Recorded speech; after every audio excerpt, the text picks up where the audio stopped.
my name is Anna Claire, and today I'm going to present to you on the women's suffrage movement. I chose the prompt about civil rights, and so I'm going to focus on that primarily through women's suffrage.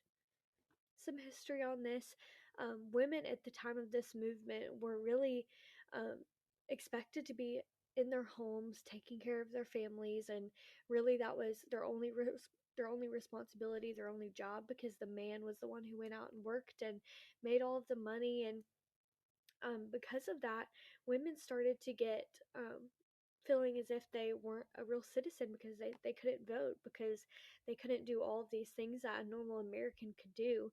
And as I was doing my research, an author said that she believes that the significance of the women's suffrage movement rested precisely on the fact that it bypassed women's oppression within the family or private sphere and demanded instead her admission of citizenship, and through it, admission to the public arena. So this whole movement began in 1847 to 1848. That was right after the Civil War, and it began with two ladies named Elizabeth Cady Stanton and Susan B. Anthony, and they were the leaders of this whole movement. Some major milestones in the women's suffrage movement was 1847, there was the first Women's Rights Convention. 1865 was the formation of the American Equal Rights Association. 1871, Susan B. Anthony actually got arrested and tried in court because she voted in a presidential election that she wasn't permitted to vote in. 1890 was the formation of the National American Women Suffrage Association. 1912 was a really huge moment. Theodore Roosevelt's Bull Moose Party supported the women's suffrage movement, and this was the first ever major political party who decided to support them. So they knew that they were getting close to being able to have these rights. In 1913 was the suffragist parade, and then in 1919 to 1920, the 19th Amendment was finally passed. Some legislative changes. Just like I said, the 19th Amendment was passed on June 4th, 1919, and then it was finally ratified on August 18th, 1920, and this amendment caused women to be able to have the right to vote. Although the right to vote was a huge social movement during the time, and it was really um, it was a huge deal in society.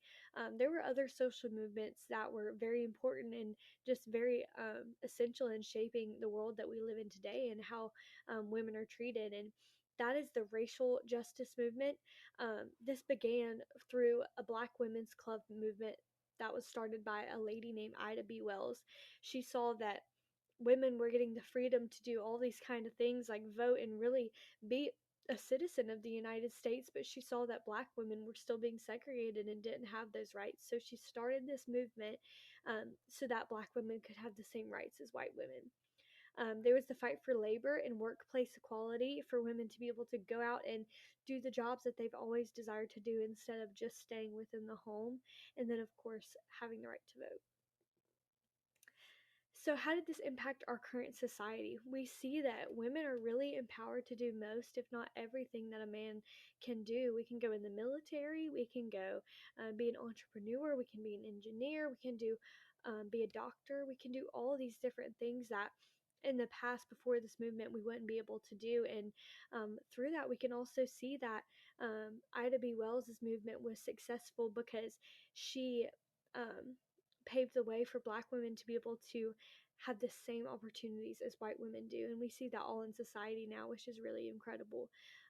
We do have a very feminist heavy culture, and I think a big part of that was caused because of this movement.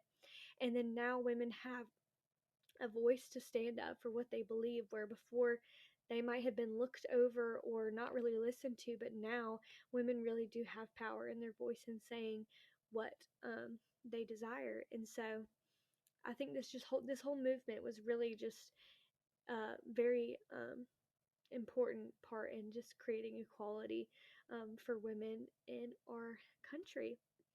And here are a few sources that I used, and thank you so much for listening.